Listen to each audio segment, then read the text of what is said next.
అండి అనే వాక్యము సెలవిస్తా ఉంది. కాబట్టి దేవుడు తగిన సమయంలో అంటే దేవుడు ఎవరినైనా హెచ్చించాలన్న దేవుడే, తగ్గించాలన్న దేవుడే.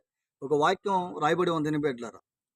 తాను తగ్గించుకున్నవాడు హెచ్చించబడును అని వాక్యం సెలవిస్తా ఉంది.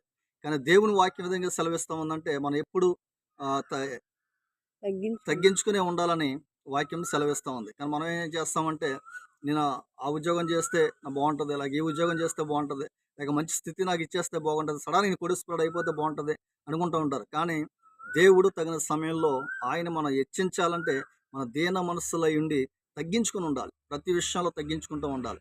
ఎక్కడ ఎంత ఏ స్థితిలోకి వెళ్ళినా కూడా తగ్గించుకుని ఉండాలి. ఆ తగ్గించుకున్న మనస్సు ఉన్నట్లయితే దేవుడు ఇంకా ఉన్నత స్థితి ఇస్తాడు. అతి కృప దేవుడు మనందరికీ అనుగ్రహించునుగాక. దేవుడు మిమ్మల్ని దీవించునుగాక. ఈ మాటలు దేవుడు మరొకసారి దేవుడు మిమ్మల్ని మీ కుటుంబాలను నిండుగా దీవించాలని మనస్ఫూర్తిగా కోరుకుంటున్నాను. Praise the lord.